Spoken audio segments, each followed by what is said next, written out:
Saludos, señoras y señores, y bienvenidos a una entrega más del Mundo por Montera, el canal más audaz para el público más inteligente. Hoy nos honra con su presencia, vuelve a estar con nosotros nuestro queridísimo amigo don Juan Antonio Aguilar, director del Instituto Español de Geopolítica, estudioso de todo tipo de cuestiones de estrategia militar, política internacional, geopolítica, por supuesto, y por qué no decirlo, una de las voces más autorizadas en esta materia, al menos en lengua española, sin duda. Como siempre digo, siempre que llamamos a don Juan Antonio, es para que nos ayude a desenmarañar lo que otros enmarañan, porque por si las cosas no fueran difíciles per se, todavía nos las enmarañan más, con conjeturas, con medias verdades y con todo tipo de cuestiones para enredarnos. Juan Antonio, ¿qué tal? Bienvenido, ¿cómo estás? Muy buenas, pues como siempre, encantado de estar aquí. Ya sabes que esta es tu Y esto está casa. muy enmarañado, ¿eh? Estamos muy enmarañados, ya sabes que esta es tu casa, que se te quiere y que aquí tienes carta blanca para poner los puntos sobre las íes y decir lo que haga falta para que los españoles y todos los que nos ven desde otros puntos del mundo que comparten nuestro idioma, pues tengan una idea más clara de lo que ha pasado. Creo que muy probablemente vamos a hablar en la frontera sur de nuestro país, en la ciudad de Ceuta. Por lo tanto, cuando quieras, tú dirás por dónde empezamos. Como dice algunos que ya hacen broma en Twitter, que siempre te pregunto, Juan Antonio, ¿cómo está el patio? ¿Cómo está el patio? Bueno, pues ¿Cómo el está el patio, patio? como era de prever, está muy revuelto, muy revuelto. Pero Está muy lleva todo el revuelto. año muy revuelto, ¿no? Es decir, Sí, tampoco es que, es decir, vamos de sobresalto en sobresalto, con lo cual, bueno, pues va a llegar el punto que nos vamos a acostumbrar a los sobresaltos. mm, Bueno, va a decir, lógicamente, hay que tratar el tema de lo que ha ocurrido estos días en Ceuta, para intentar desenmarañar, efectivamente, ver qué es lo que realmente, qué actores han actuado y la razón de esos actores y qué papel tienen, ¿no? Yo creo que esto es lo más importante, porque hablar ahora de si, bueno, pues quedan 72.000 o 80.000, si quedan 3.000, si verdad, es decir, esto es lo que está, bueno, pues en todos los canales y en cualquier sitio, ¿no? Vamos a intentar profundizar un poco más. Primero quiero empezar por mandar un fuerte saludo al coronel Baños, atacado por un infecto medio llamado The Objective, porque hasta la cabecera la tienen que poner en inglés, ¿cómo no? en el que, bueno, al parecer, mandos militares, me imagino que generalotes de los de... recomiendan que no se le permita más al coronel Baños dar cursos oficiales, porque claro, es un peligroso agente del Kremlin. Y para ello, el libelo sionista de Objective, pues se basa en dos fuentes. Una es una comunicación, un informe, un artículo, no sé, de un órgano del SBU ucraniano, es decir, la pandilla esa de criminales, y el otro es un pederasta finlandés.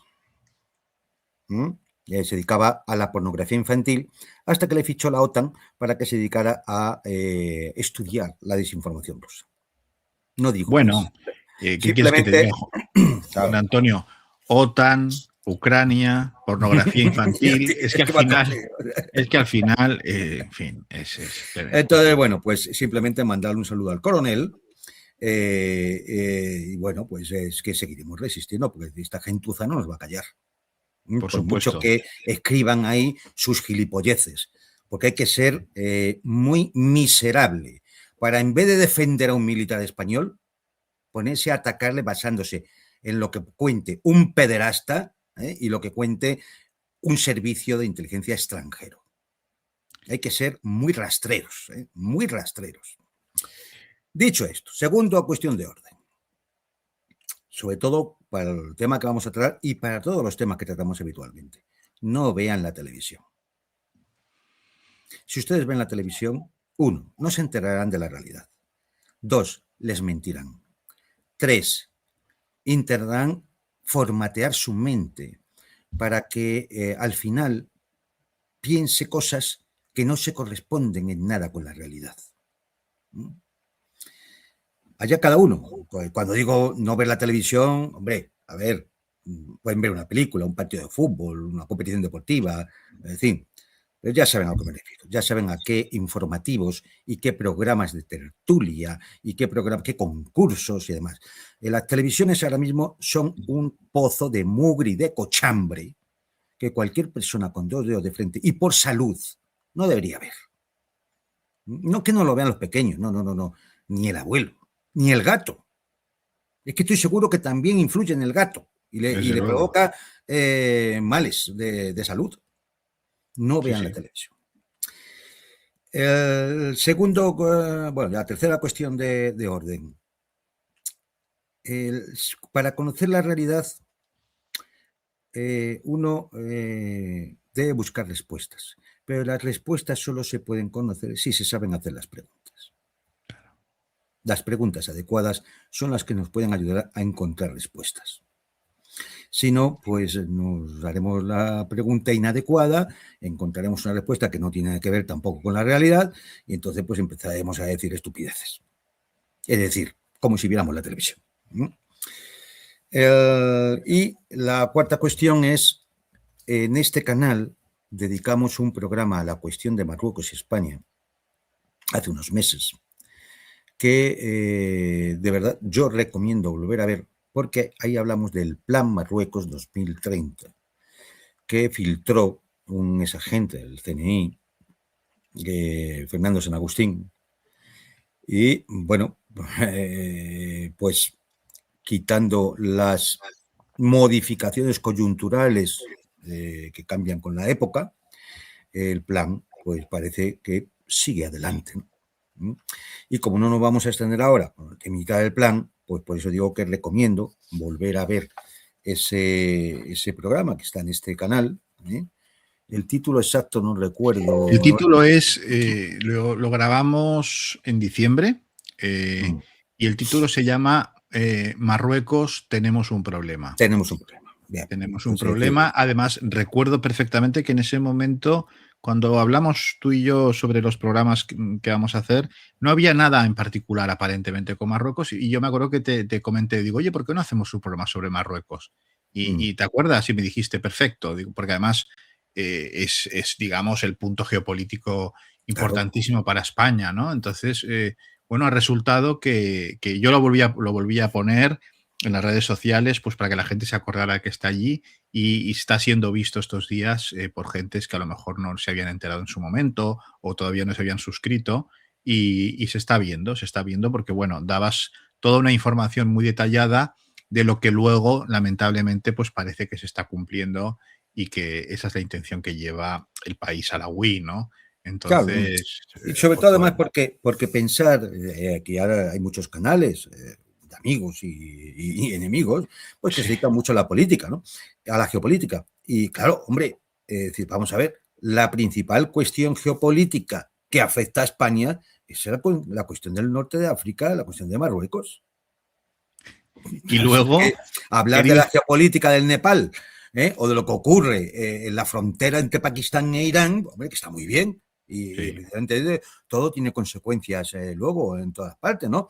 Pero, hombre, es decir, habrá que saber exactamente cuál es la geopolítica del conflicto, de la fractura geopolítica que existe en el estrecho de Gibraltar.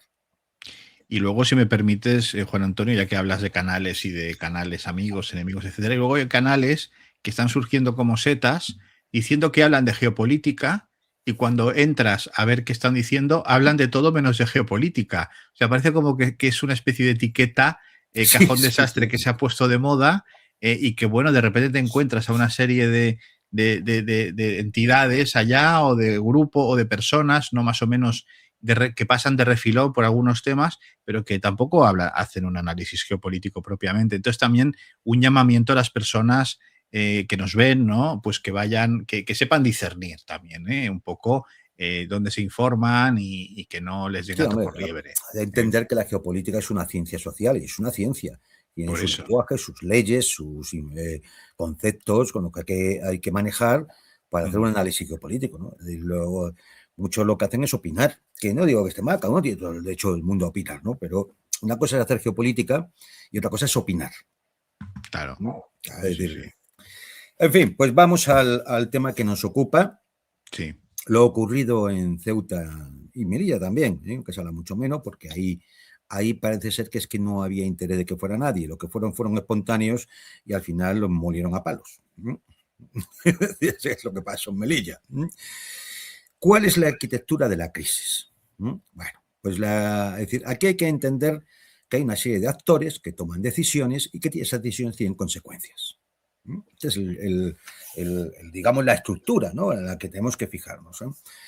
El principal actor, lógicamente, es el régimen de Marruecos, una satrapía o monarquía absoluta que gobierna rodeado de una cosa que se llama el Maxen, que esto no es que sea una cosa elegida, no son diputados, ni ministros, ni nada. Esta es la pandilla de amigachos, de altos funcionarios de la monarquía, que aconsejan y se aprovechan de que están al lado del rey Mohamed para enriquecerse y para tener la influencia que tienen.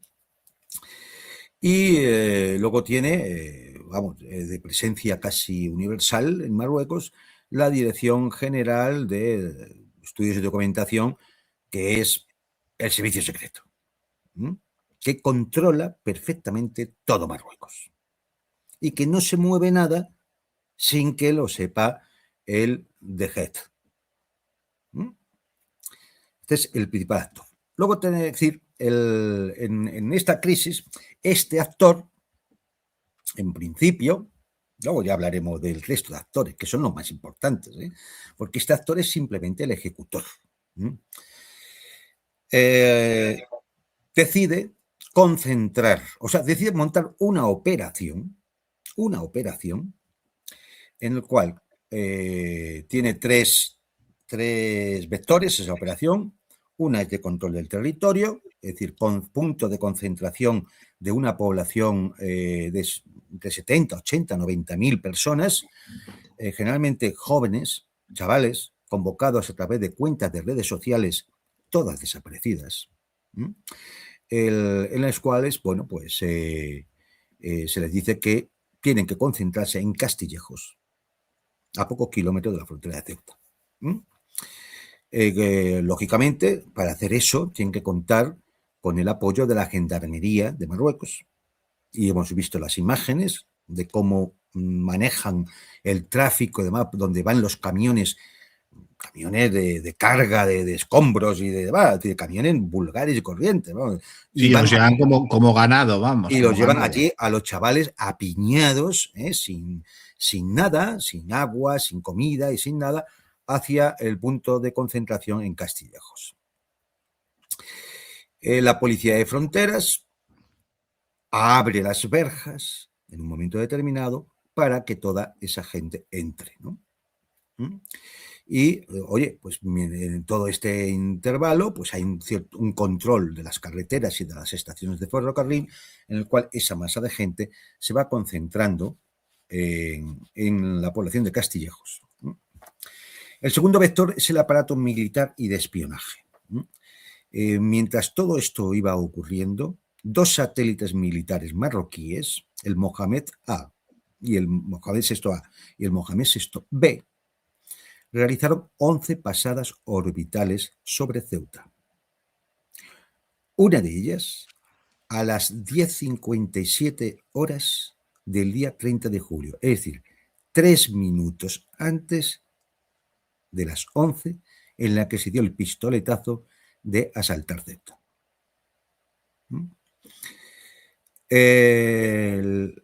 Por supuesto, hay que decir que el DGET iba infiltrado entre la muchedumbre, entre toda esta gente que salta a la verja, y además tiene un grado importante de infiltración dentro de las estructuras políticas, económicas, mediáticas españolas.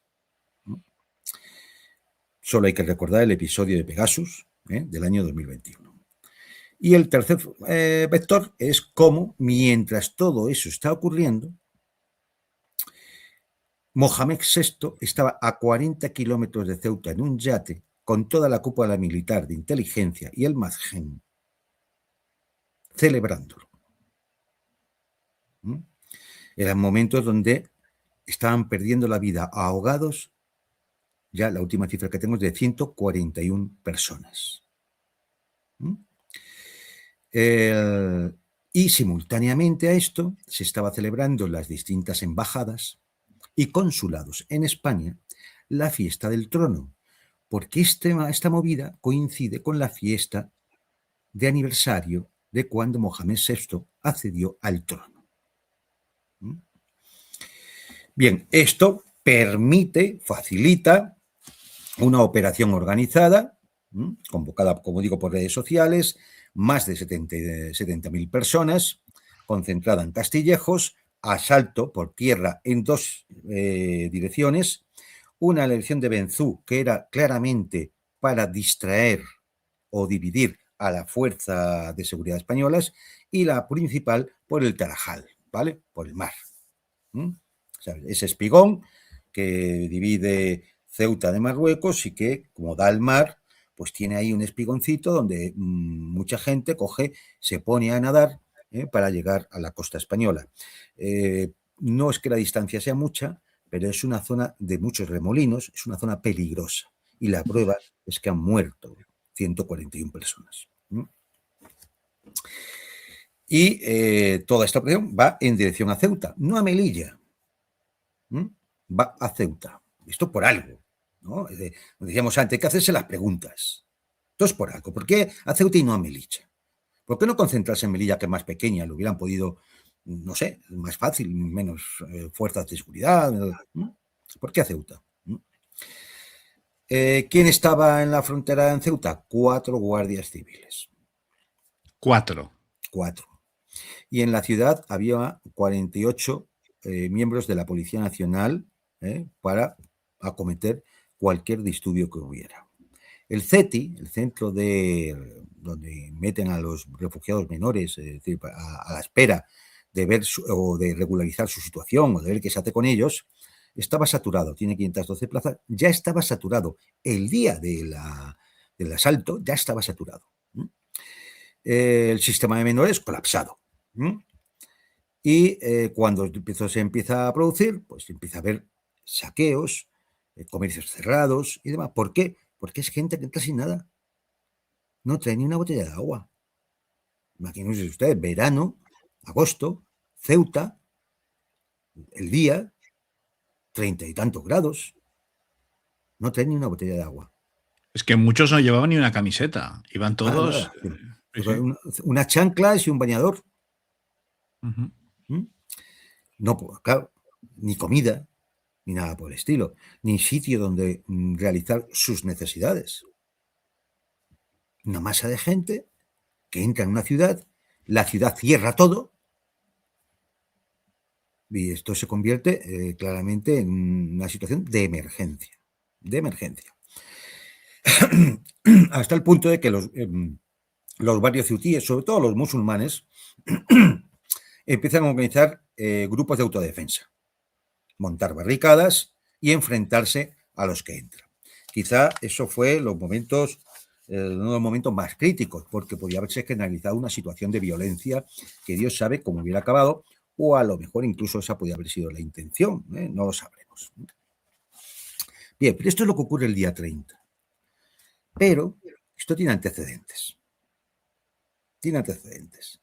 Y, hombre, no nos vamos a remontar al 2021, cuando se intentó ya aquel asalto a Ceuta con 10.000 personas, ni nos vamos a remontar, yo qué sé, a multitud de situaciones que se han producido y hasta el islote de Perejil, ¿no?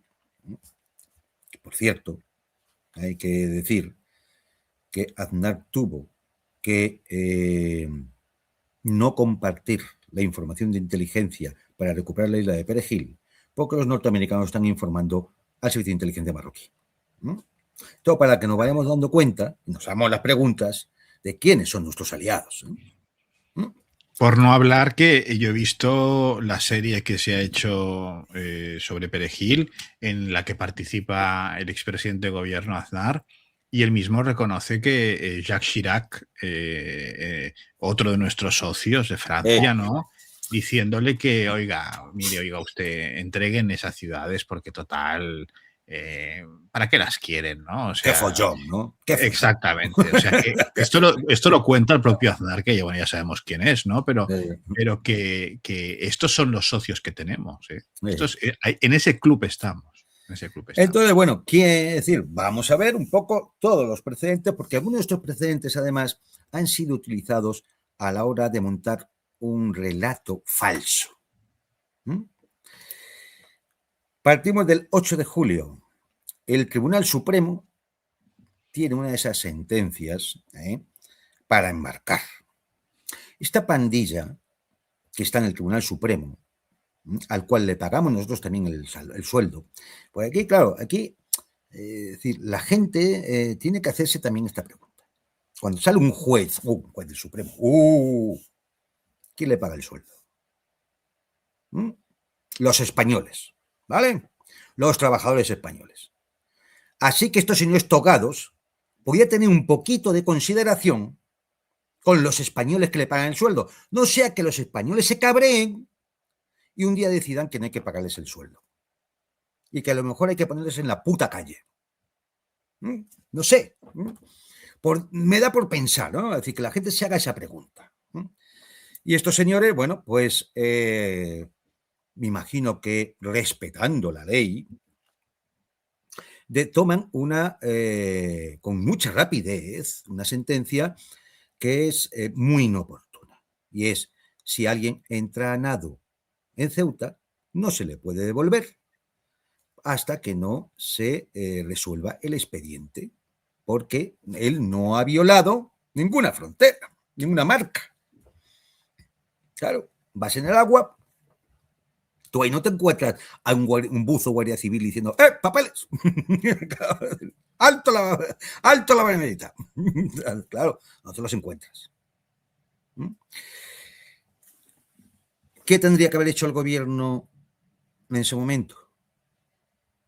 Pues inmediatamente, sabiendo que esto iba a producir un efecto llamada, no los 80.000, sino simplemente un efecto de llamada normal, de 500, 800, 900, gente que diría, pues ahora me voy a nado. Sabiendo que esto iba a provocar un efecto de llamada, tenía que haber modificado el dispositivo fronterizo. No lo hizo.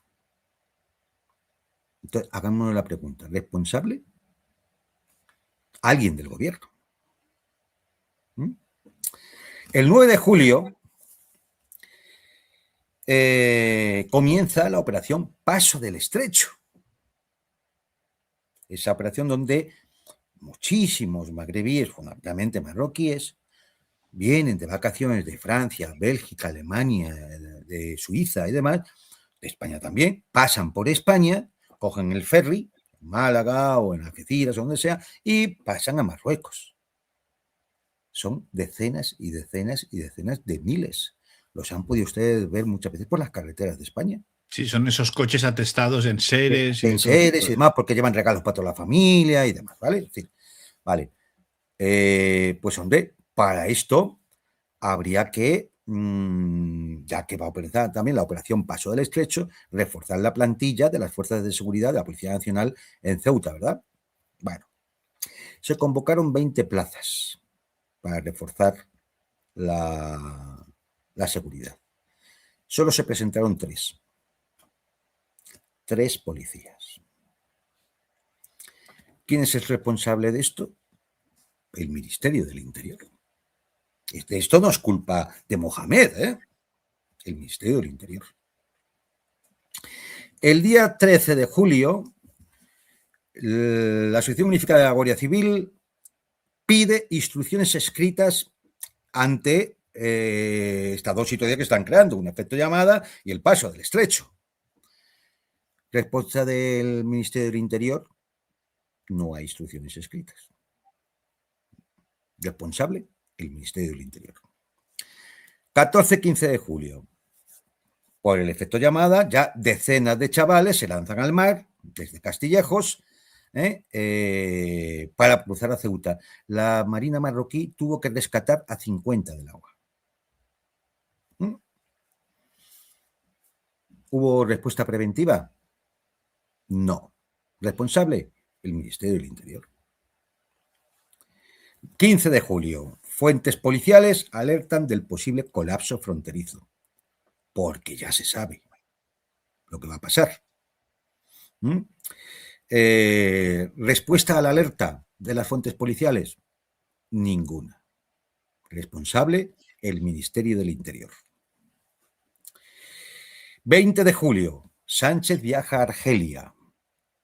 Quiere negociar una vuelta al suministro de gas más barato argelino, porque, claro, como no se le puede comprar gas a Rusia y el gas norteamericano es un 40% más caro, pues el presidente dice, mira, me voy a Argelia a ver si vuelvo a tener una relación un poco mejor con Argelia, porque ya nos cortó unos gasoductos, y entonces, bueno, pues sí, esto es un beneficio para todos los españoles, entonces hay que reconocerlo, es así. Claro, esto levanta las alarmas en Washington y en Rabat. Sánchez se acerca a un aliado de Moscú. ¿Quién tendría que haber respondido a esto? Sánchez. ¿Lo hizo? No. 26 de julio. El consejero de Ceuta solicita a Aina Calvo, que es la secretaria de Estado de Seguridad, instalar barreras anti-intrusión en la frontera. Aina Calvo rechaza la petición. Responsabilidad, Ministerio del Interior. 27 de julio. Este día ya empieza a ser crítico. La delegación del gobierno de Ceuta y de la propia ciudad autónoma, las autoridades de la propia ciudad autónoma, declaran la emergencia migratoria y piden que se declare a nivel nacional esa emergencia. Estamos hablando de 3 días antes del asalto. Moncloa no responde a las llamadas telefónicas. Responsable, Pedro Sánchez. Deja en manos de su jefe de gabinete, Diego Rubio, responder a las autoridades de Ceuta, que responde que no deben preocuparse. Responsable, Diego Rubio. Entonces Vivas, que es el presidente de la ciudad autónoma, intenta llamar a Sánchez. No responde al teléfono. Ese mismo día, el Centro Nacional de Inteligencia avisa al Ministerio del Interior de la posibilidad de una entrada masiva de inmigrantes. Esto no lo inventamos nosotros, lo emite la cadena SER, cadena muy cercana al gobierno. Bien, ¿qué hace el Ministerio del Interior? Mantiene la frontera como está, con los 4 guardias civiles. Responsable, el Ministerio del Interior, por no decir todo el gobierno, ¿no? Ese mismo día, Marruecos avisa a España de que la sentencia del Supremo debilita la cooperación migratoria. Claro, mira, es que claro, si ustedes mismos lo provocan, Marruecos esto lo hace para quitarse la responsabilidad de lo que ya sabe que va a pasar. Son unos cínicos impresionantes, son fantásticos, por eso. Respuesta, claro, respuesta del gobierno, no hay. Responsabilidad, el gobierno. El área de menores de Ceuta alerta del colapso. Ya les han llegado ese mismo día 52 niños sin documentación. Respuesta del gobierno, no hay respuesta. 30 de julio. Se detecta que los satélites marroquíes están haciendo pasadas sobre la vertical de Ceuta. En concreto, hay una pasada que realizan, como he dicho antes, a las 10:57, 3 minutos antes de que comience el asalto. Los satélites militares españoles son 3. 2 no sabemos dónde están.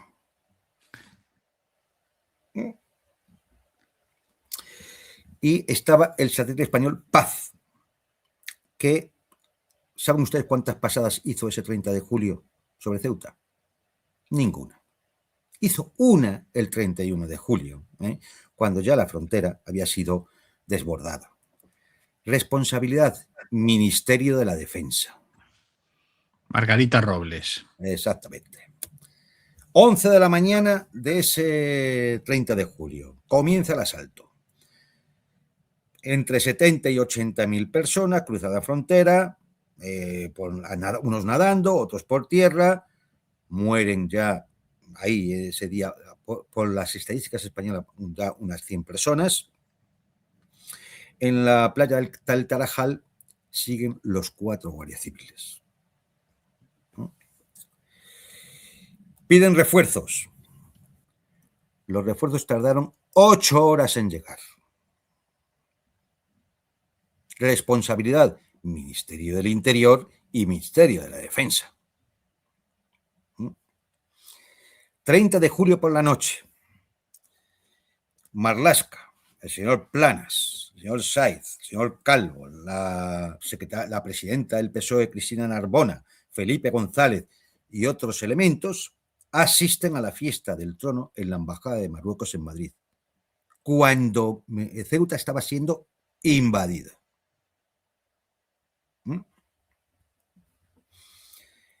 ¿Alguna protesta a Marruecos por lo que estaba pasando? Ninguna. ¿Se convocó a la embajadora? Ninguna. ¿Responsabilidad? El gobierno en pleno. Es más, Pedro Sánchez, que está de vacaciones. Pero, no sé, es decir, yo que él me miraría bien las espaldas, porque aquí hay alguien que le está haciendo el avión. La puñalada por la espalda. Porque es que, a ver, hagámonos la pregunta. Con la que está ocurriendo, al ministro del Interior no llama al presidente para decirle lo que está pasando. ¿Es creíble eso? Y a nadie se le ocurre que, ¿cómo vamos a ir a la embajada, a la fiesta de la embajada de Marruecos, a celebrar el día del trono de un dictadorzuelo, cuando está ocurriendo lo que está ocurriendo en Melilla? Que nos está invadiendo. O sea, a ver, ¿llamaron a Pedro Sánchez o le llamaron después de todo esto? No lo sé, estas son preguntas que igual nos tenemos que hacer, ¿no? 31 de julio. El embajador israelí en las Naciones Unidas acusa a España de mantener enclaves coloniales en África. Silencio del gobierno español. Responsabilidad, el gobierno. Silencio del Partido Popular, que se mete con el gobierno, acusa al gobierno de todo, pero oye, no se ha enterado de lo que ha dicho el embajador de Israel. No, ni Vox tampoco. Ahora iba a decirlo. Silencio de Vox, que acusa a Marruecos, pero tampoco se entera de lo que dice el embajador de Israel en las Naciones Unidas. Y así sucede lo que sucede, que ya conocen ustedes en nuestros días de 31 de julio, 1, 2, 3 de agosto, ¿no? Y llegamos a este 4 de agosto, donde Marlaska dice, bueno, pues que ya han salido 70 de los 72.000 y que la crisis está resuelta. La realidad es que entre 2 y 5.000 permanecen en Ceuta, entre ellos más de 850 menores. Esto es que salen las imágenes por los medios normales, o sea, es que no estamos sacando aquí ninguna información que sea, bueno, muy, muy delicada o confidencial, ¿no? Y entre ellos se ha detectado a 10 yihadistas infiltrados que ya habían sido expulsados en su día de España. También se han detectado agentes secretos de la inteligencia marroquí. Eso lo primero, por supuesto, que han metido de matute, ¿no? Y además, bueno, pues ya hay por las redes sociales convocatoria para el 15 de agosto. Esto no sé si será muy creíble o no, pero bueno. Finalmente, se toman 2 medidas este día 4, este día 3, día 4. Una es cesar a una funcionaria responsable de la web de la Dirección Nacional de Seguridad, porque sacó una nota informativa. Es una web que se actualiza 3 veces al día, y sacó una nota informativa que la chica está casi, bueno, es decir, sacó una nota informativa de que habían entrado a determinada hora 49.000 personas en Ceuta. ¿Y? Claro. Pues que no podía ser, porque esto daba la sensación de la emergencia que no querían declarar. Mostrar. Sí. Y entonces, ¿quién ha pagado el pato? La pobre funcionaria que dijo la verdad. Despedida. La Dirección General de Seguridad, que la lleva una generalota, han puesto ahí, será, vamos, Mariscal Rommel y Tuchalski, unos tontos de baba comparada con esta eminencia militar. Perdona, Juan Antonio, ¿qué lleva? ¿Una generalota? ¿Lleva qué? Perdón. La Dirección General de Seguridad. Aquel puesto que le iban a dar al coronel Baños. Sí. Y después de que se iniciara la campaña del MI6 con toda la fachosfera sí. para que lo nombraran, pues bueno, pues el puesto ese fue primero al general Ballesteros, y después a esta persona que se llama Loreto, no sé, por ahí lo tengo el nombre. Un general con faldas, vamos. Un general con faldas, eso es, efectivamente. Responsable, Ministerio de Defensa. O Ministerio de Interior, no lo sé, porque ya... Y el Ministerio de Asuntos Exteriores se pone en marcha. Se pone en marcha y realiza una protesta diplomática contra Italia. No contra Marruecos. La hizo contra Italia. Porque Italia, junto con otros 21 países de la Unión Europea, en vez de decir, llamar a Madrid y decir, oye, ¿qué necesitas? Claro. Porque para eso somos países miembros de la Unión Europea y de la OTAN. Pues no. Toda esa chusma de la Unión Europea lo que hizo fue decir, hay que suspender a España del acuerdo de Schengen porque, vamos, o sea, son capaces de traernos aquí a los 80.000. Que no hubiera, vamos, acaba de regularizar 1 millón y pico, ¿no? Pero claro, que lo diga esto Italia, cuando todos sabemos lo que pasa en Lampedusa, o Francia, que aquello es el mayor cola de Europa, o los subnormales, disculpa que te interrumpa. Claro. Sí, no, los subnormales de los finlandeses, que no sé qué coño tenemos que hacer allí con nuestro ejército, porque nuestro ejército está en Finlandia, que son los que nos han puesto y en Rumanía, y en Eslovaquia. Que son los que nos han puesto a parir, ¿no? Son los que nos han puesto a parir. El único que se ha portado como un señor ha sido Robert Fico, el primer ministro eslovaco, que sí se puso a disposición y dijo lo que tenía que decir. El resto, al que quisieron pelar. El resto, una gentuza que no sé por qué o sea, que la chusma política que nos gobierna lo declara aliados, se ha aliado de ellos. Pero los españoles no podemos considerar aliados a esta gente. ¿Qué tenemos que ver con ellos? Es que ¿qué tenemos que ver con ellos? A ver si nos lo vamos metiendo. No podemos considerarlos aliados. Uno nos tiene ocupado un trozo de nuestro territorio nacional en Gibraltar. Otros tienen a gente que tenemos en búsqueda y captura refugiada en sus países, en Waterloo. Sí. Otros han dejado pasar a esos delincuentes por su territorio y encima les han defendido. Como Otros Alemania. nos llaman pigs, porque ellos son los más listos, guapos y rubios, y nos llaman pigs, esos nórdicos. Ni una palabra, ni una mala palabra, ni una buena acción. Bueno para nada, malo para todo. Es decir, vamos a ver, ¿esto qué es? Que yo puedo entender el temor que puedan tener países europeos, es decir... de la avalancha, sí. Pero claro, tú lo primero que tienes que decir es, oye, España lo que necesite. Y después de tirarle de la oreja al gobierno y decir, oye, esto no puede ser. Claro. Pero entenderás, querido Juan Antonio, que en la reacción de nuestros socios, entre comillas, que evidentemente entendemos que ante un follón así se acojonen con el tema de una avalancha, ya no es la cuestión son los modos. Es que empezaron, empezaron diciendo, no, España expulsada, fuera. O sea, quiero decir, ¿qué necesita? O sea, porque podemos ser nosotros mañana, porque Italia puede tener un bollo. Lo tiene habitualmente en Lampedusa. Lo tiene habitualmente. Claro. Exacto. Son los modos, el desprecio. Claro, pero efectivamente, ¿y por qué es Italia la primera que se lanza? No lo sé. Quizás es que lo tenía hablado con algún actor externo. No lo sé. Preguntas que nos tenemos que hacer, Porque aquí quedan muchas preguntas sin respuesta, en todo esto. Fíjese, toda la relación que les he dicho, ¿no? Que acaba con que el comisario europeo, Brunner, de la Unión Europea, acepta la versión española de que esto era las mafias de la inmigración y la desinformación rusa, y que no hay que investigar a Rabat.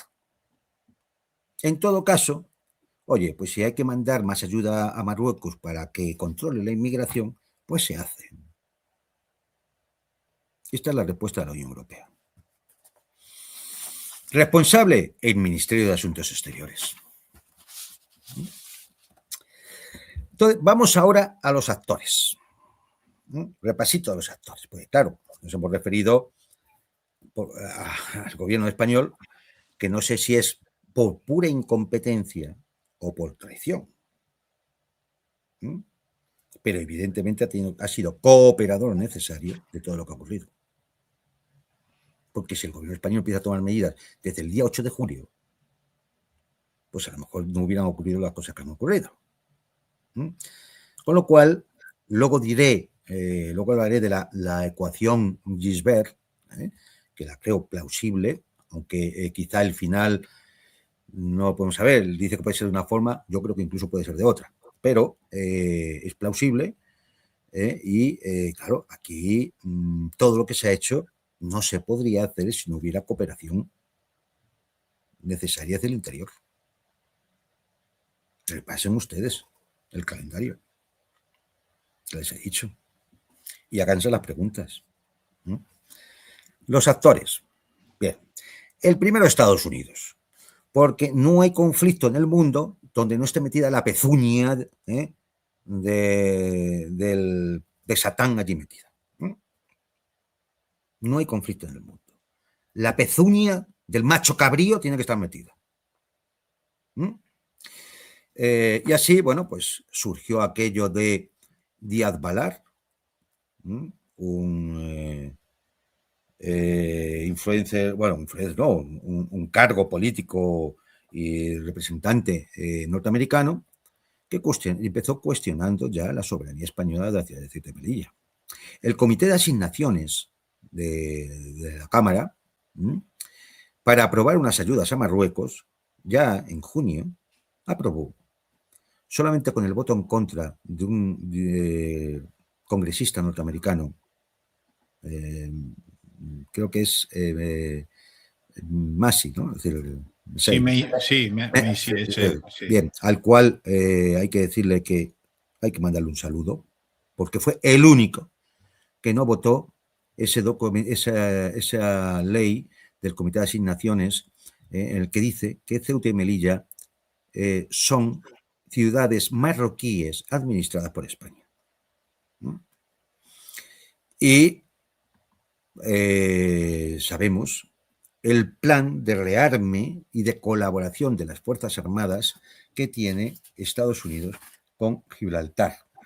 Bueno, por deciros alguno, el acuerdo de Stuttgart de 13 de julio de 2026, 13 de julio, en la que se firma un memorando, ANTEC, en la sede del Mando de Estados Unidos para África, la AFRICOM, en Stuttgart, se firma un documento que establece el año 2030 como un horizonte de funcionamiento pleno del centro que van a montar, que es el African Multi-Domain Training and Experimentation Center.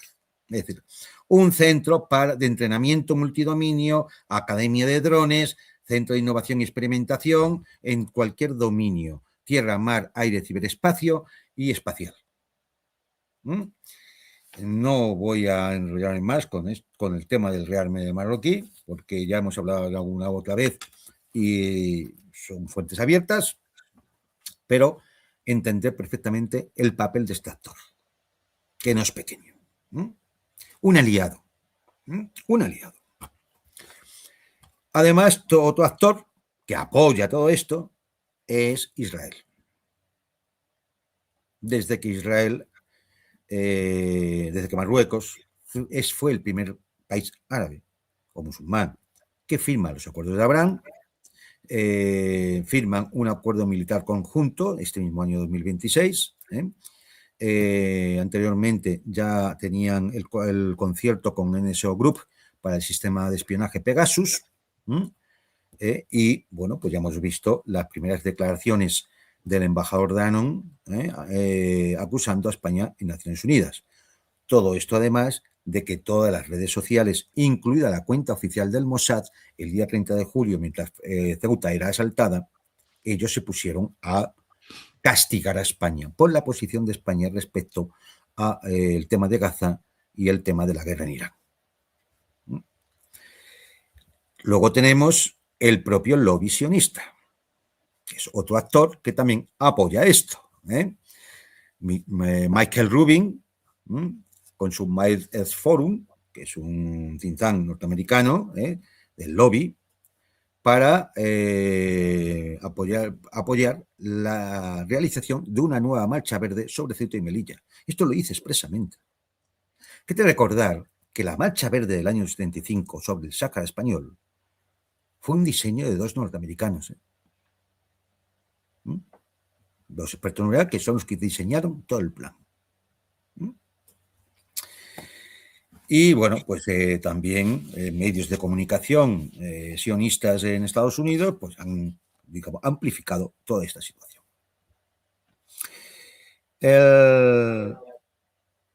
Claro, ¿qué podemos decir ante esto? ¿Quién se opone aquí? ¿Quién se opone aquí? Un Pedro Sánchez que no coge el teléfono y mantiene que haya 48 policías en Ceuta mientras él se lleva 60 de escolta a sus vacaciones que le pagamos todos. 60 policías de escolta. 48 para Ceuta. Un Marlaska que decía que no sabíamos nada cuando el CNI, como era normal, eso que no se lo creía nadie, que no hubiera informaciones. Pero no solo el CNI, es que, a ver, los servicios secretos marroquíes trabajan codo a codo con la CIA norteamericana y los servicios secretos franceses. Si tan aliados nuestros son, hombre, nos deberían haber informado, ¿no? Sí, sí. Claro.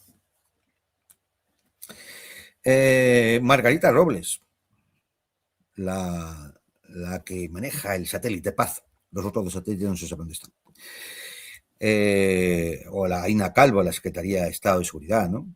O el no debe preocuparse, que decía el jefe del gabinete del presidente, ¿no? O el silencio ante Estados Unidos e Israel de PP y Vox. En definitiva, con todo esto, alguien se podía esperar que algo así no fuera a pasar en algún momento, ¿no? Por ir concretando, y tampoco extendernos hasta el infinito. El gobierno decía que no sabía nada de lo que iba a pasar. No había decía Marlaska que no había ningún informe del CNI. Pero tenemos los hechos, ¿no? La Asociación de Guardias Civiles pidiendo instrucciones, el 15 de julio las fuentes policiales que alertan, el 26 de julio Gaitán pide las barreras anti-intrusión, el 27 de julio emergencia migratoria declarada, el 27 de julio Vivas intenta llamar al presidente, por 3 veces no le coge el teléfono, el 27 CNI está avisando al Ministerio del Interior de que de la que se avecina. No sé. Es decir, concluyendo, el gobierno conocía la amenaza al menos por 5 canales distintos. 5. La segunda cosita que nos dicen es el gobierno es que Marruecos fue sorprendido y luego cooperó con España. Claro. Una cooperación, impecable. Interesada, impecable, ¿no? Porque esto fue una movilización espontánea por las redes sociales que se ha resuelto gracias a la cooperación marroquí. Bien. Quitando ese aviso para guardarse las espaldas que realiza Marruecos, la realidad es que la cúpula, o sea, Mohamed VI estaba a 40 kilómetros en un yate con toda la cúpula militar, el Madjen y demás.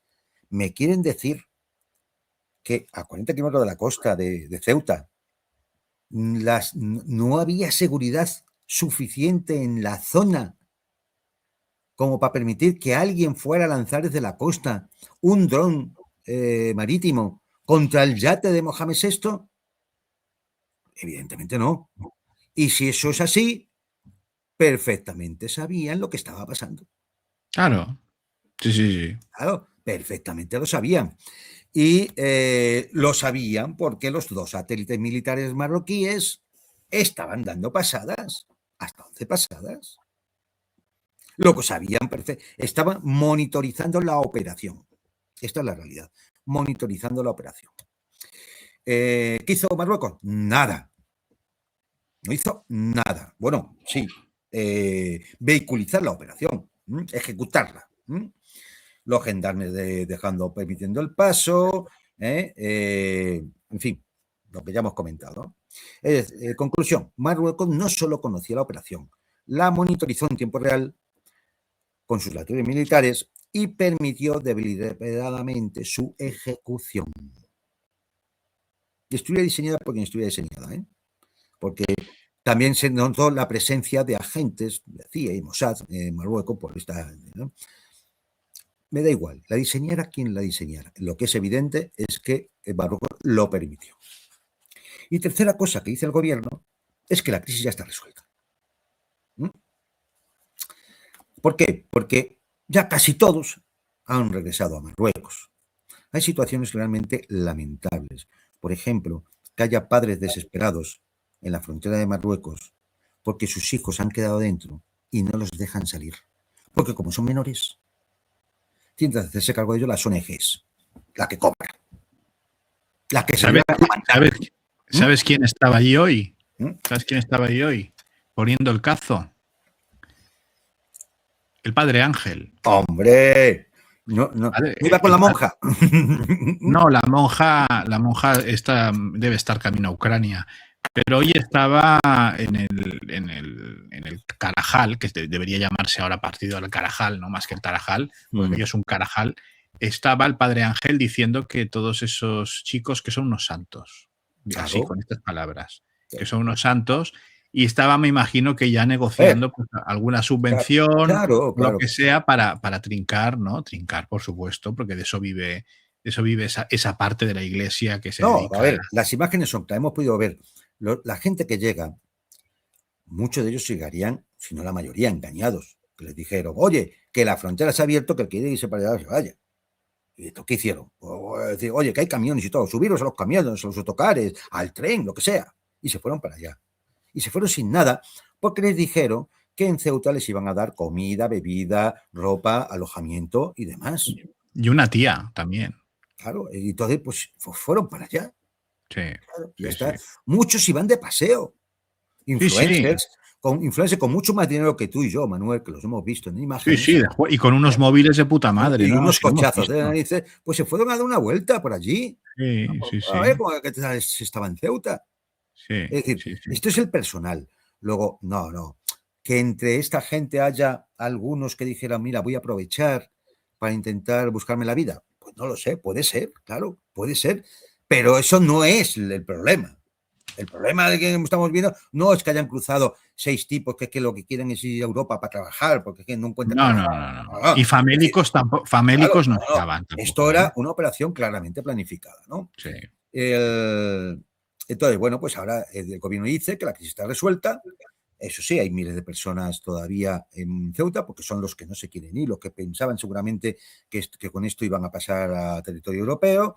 862 menores, a los cuales, ya digo, no dejan retornar a Marruecos, estando sus padres con una fotografía de ellos en la frontera, y llamándoles por el móvil, y no les dejan, porque hay que cumplir una serie de trámites. Lo cual indica la crueldad de las autoridades marroquíes y del sátrapa ese sodomita que les gobierna, ese degenerado, que es un degenerado, el sultán, que trata a su propio pueblo como si fuera carne para la picadora. Sí, absolutamente, absolutamente. Y ni niños ni ahogados, él le importa un huevo. Es un tío que vive en París y que le importa un completo comino. Yo te quería hacer una pregunta, Juan Antonio, con tu permiso. Porque puede parecer que, claro, en este caso, claro, nosotros somos una democracia parlamentaria, en teoría. Bueno, en fin, aquello de que el rey reina pero no gobierna. Pero sabemos que en este tipo de cuestiones, bueno, pues las familias reales de España y de Marruecos, pues Sí. tienen una historia, ¿no? De relaciones y de mi hermano, mi primo, mi cuñado, están todo el día llamándose cosas y diciéndose cosas. Y ¿cómo analizarías el papel del jefe del Estado, de Su Majestad el Rey de Felipe, ¿no? Ante esto. Estaba en Mallorca, en el Palacio de Miravent, de Sí, vacaciones. Creo que estrenaba yate este año.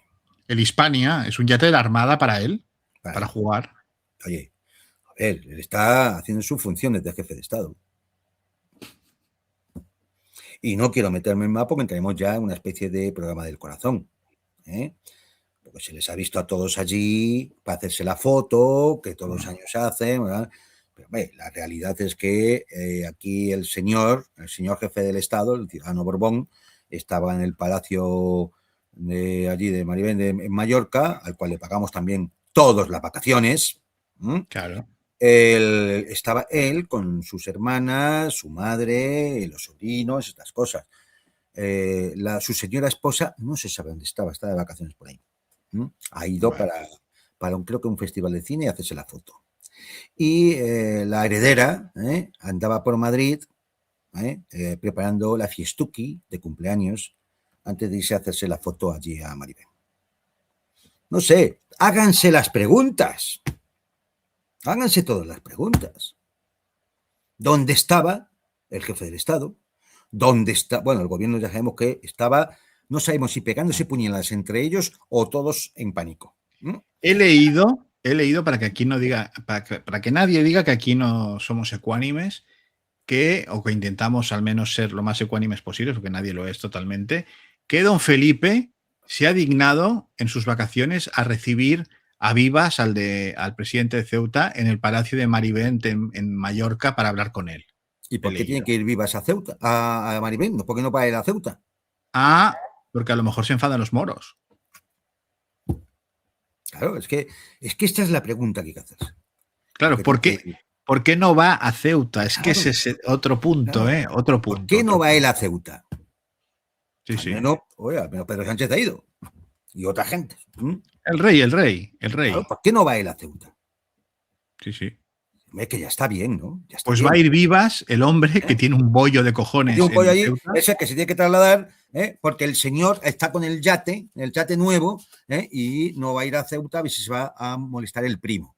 Pero es que esto es importante recalcarlo. Señoras y señores, imagínense este pobre hombre, el presidente de Ceuta, que es como un alcalde grande, o es decir, es como un hombre que con recursos muy limitados, tiene la ciudad atestada, reventada, con un bollo impresionante, y resulta que su majestad el rey lo va a recibir, pero tiene que tomarse la molestia de salir de allá, irse a Palma de Mallorca para que lo reciba en el Palacio de la Almudaina o en Maribén, donde a su majestad le salga de ahí, en vez de ir el rey a Ceuta a hablar con la gente y a ver qué coño ha pasado cuando es el jefe de las Fuerzas Armadas y garante de la unidad de la El patria, jefe del Estado.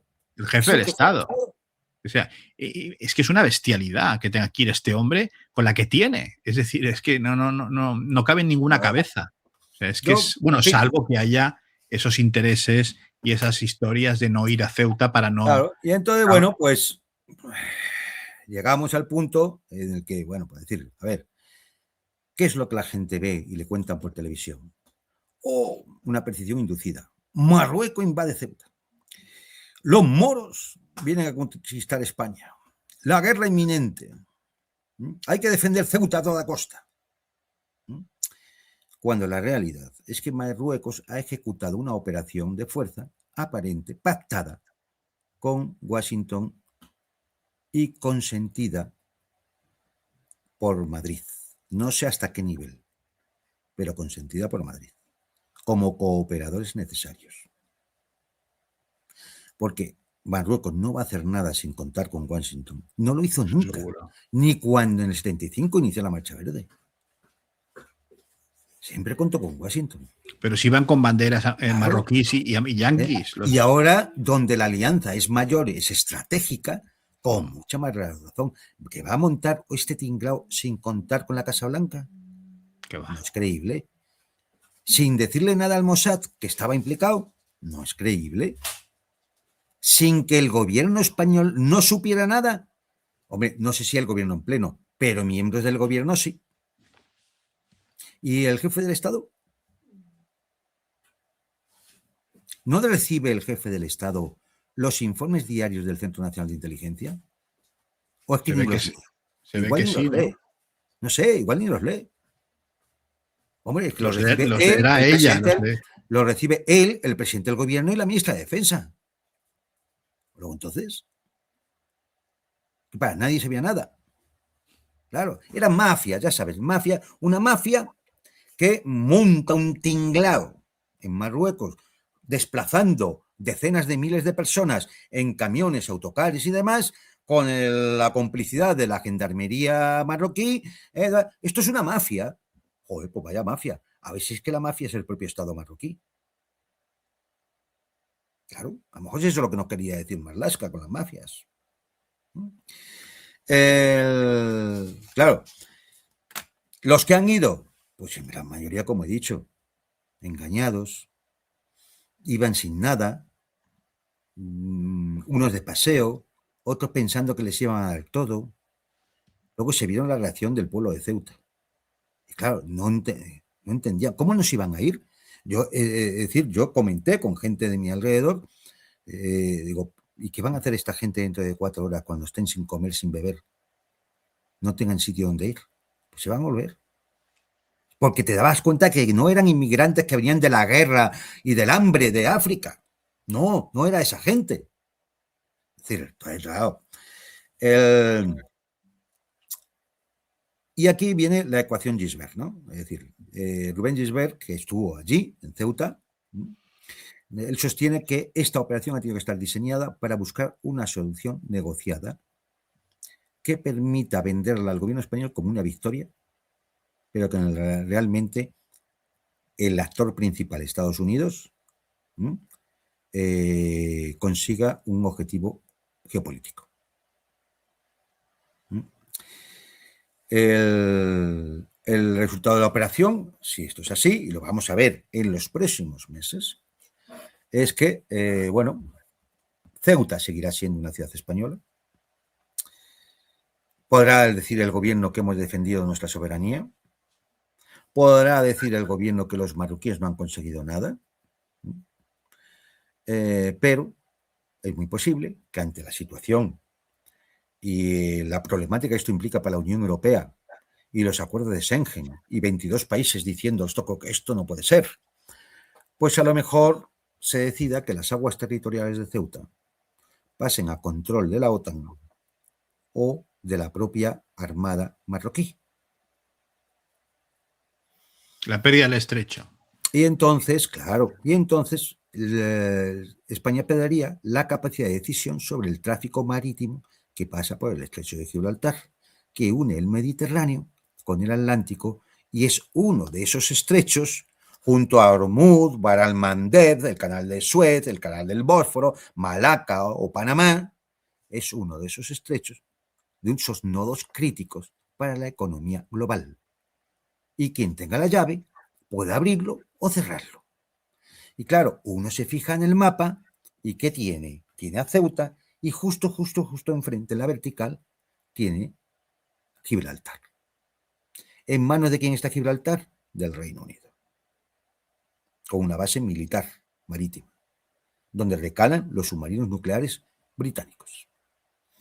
Si Ceuta o al menos las aguas territoriales pasan a control de la OTAN o de Marruecos, que será lo más probable porque es por lo que va a pujar Estados Unidos, entonces las aguas del control marítimo del estrecho dejan de estar en manos españolas, que siempre es un estado poco fiable, como decía otro generalote por ahí en un medio de comunicación, de que España, que claro, como no somos un socio fiable, bueno,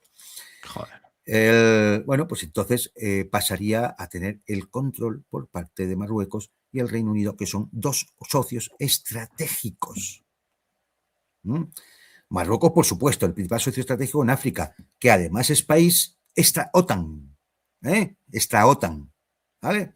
Es decir, casi como si fuera un miembro, pero no es un miembro, lógicamente, pues no podría serlo, al menos en esta fase, ¿no? ¿Quién ganaría? Estados Unidos contra el estrecho. Israel, aliado de Estados Unidos. Y de Marruecos, claro. Y de Marruecos. Sí, sí. Reino Unido, hombre, pues ¿quién le va a disputar ya las aguas territoriales al Reino Unido? Nadie. Las aguas territoriales, el Reino Unido no tiene aguas territoriales en Gibraltar, según el Tratado de Utrecht. No tiene, exacto. Pero si se llega a esto, las aguas territoriales ya no están en manos de España. Y, hombre, Marruecos gana, lógicamente, un gran punto respecto a sus aliados, Estados Unidos e Israel. Tiene el tema del reconocimiento del Sáhara y además gana unas aguas territoriales, ¡qué narices! Sí, sí. Claro, es decir, ¿quién pierde? Bueno, pierde España, que pierde el control estratégico del estrecho, pierde China, que se puede ver en un momento determinado que alguien le corta el flujo comercial a través del estrecho de Gibraltar. Incluso Rusia, que le podrían cortar el paso a la flota del Mar Negro, y pierde el pueblo marroquí utilizado como carne de cañón, y que para un movimientito de estos, este jueguecito que ha montado Mohamed con sus amigachos, le ha costado ya 141 vidas.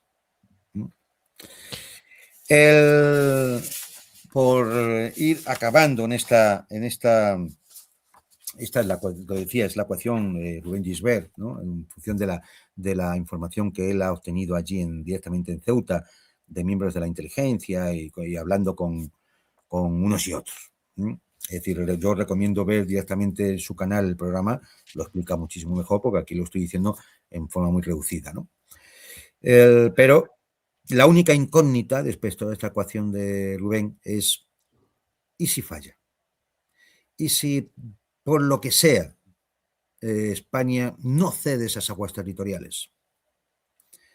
Pues entonces, amigos míos, el Plan Marruecos 2030, en el que se producirá una invasión pacífica en Ceuta y Melilla y una invasión violenta en las Canarias, se va a producir. ¿Por qué? Uno, porque Marruecos es un estado hostil a España. No es un amigo con el que cooperar, ni hay que irse a la fiesta de la embajada como hacen todas estas bandijas traidoras. No, es un estado hostil. Dos, porque Estados Unidos e Israel tienen intereses comunes y buscan una ventaja estratégica, que es el control del estrecho de Gibraltar. No podemos contar con ellos, son hostiles, son enemigos. Porque las élites parasitarias españolas son cooperadores necesarios en este tinglao. Si no, sería imposible. Es decir, las relaciones económicos, financieras, mediáticas, políticas, obviamente el PSOE, pero también por el lado de Estados Unidos e Israel, del Partido Popular y de Vox, y de otros actorcillos más pequeños que andan por ahí. Si no hubiera esta colaboración necesaria, el plan sería imposible de llevar a cabo, porque España reaccionaría de otra forma. Claro. Y cómplices, hombre, cómplices, lo que maneja Estados Unidos, la OTAN, la Unión Europea, aliados, esos entre comillas, e incluso algunos gobiernos de países hispanos que andan muy calladitos. Bueno, es que Hispanoamérica está como está. Y la víctima, pues miren, la víctima es la nación española y el pueblo español. Que se tiene que hacer, y esta es la última pregunta de la noche, si hacemos algo ya, o ya lo dejamos para otro día, o para cuando acaben las vacaciones. No sé, que cada uno se lo vaya planteando. Si decidimos hacer algo ya, o seguimos esperando. Pon la tele. Manuel, pon la tele. Exactamente, la tele. Querido Juan Antonio, como siempre, muchísimas gracias por resumir de una manera tan magistral unos hechos tan complejos y con tantos flecos en tan corto espacio de tiempo. Estoy seguro que arrojará luz a mucha gente que lo ve como un embrollo esto y caen en simplismos o en lo que les dice la televisión, que hay que apagar definitivamente, pero ya tirarla por el balcón o hacer algo, o sea, deshacerse de la televisión. Sí. Siempre se puede utilizar para, yo qué sé, poner encima la jaula del pájaro El bebedero del Sí, gato, bueno, cosas así, sí. sí, sí, o colgar un cuadro delante de la Colgar un cuadro, tele. Sí, sí, sí, exactamente, sí. para que Ya juegue el está. niño, cualquier cosa de estas. Exactamente. Sí, sí, Y nada, seguiremos observando cómo continúan todas estas cosas para futuros análisis. Y lo dicho, querido Juan Antonio, muchísimas gracias y nos vemos pronto. sí, ya te digo, sobre todo, amigos, lo más importante es si se hacen las preguntas, como hemos hecho hoy aquí, si se hacen las preguntas, igual ustedes mismos encuentran las respuestas adecuadas y reales. Lo importante es saber hacerse esas preguntas. Y nada, un placer como siempre. Esto va a dar para hablar, ¿eh? Más, o sea, habrá más programas que tendremos que dedicar, porque además la documentación que tengo aquí es que me desborda, ¿eh? Sin duda, querido Juan Antonio. Y señoras y señores, decirles que ya ven ustedes cómo está el patio, en una patria tomada por traidores, que es la nuestra, con unos socios que nos detestan y que hacen todo lo que pueden para que son todo menos socios y a los cuales no hacemos más que entregarles cantidades ingentes de dinero y otras cosas. Hoy más que nunca es necesario estar aquí dando testimonio, explicando las cosas mientras nos dejen, y para ello es muy importante combatir la censura. Y es importante para ayudarnos a combatir esa censura que se molesten en darle al me gusta a este programa, y a todos los que participan, don Juan Antonio Aguilar, por supuesto, a suscribirse al canal, a revisar sus suscripciones que desaparecen misteriosamente. Y ya si quieren colaborar, pueden hacerlo vía Bizum en este número de teléfono, en este PayPal, si les es más cómodo, nos ven desde fuera de España, en Telegram, entrar al grupo de @elmundopormontera, donde les mantenemos al día, o seguirnos en X en @mgmonte. Y muchísimas gracias, como siempre, por haber querido conectar una vez más con El Mundo por Montera, el canal más audaz para el público más inteligente. Buenas noches. Hasta pronto.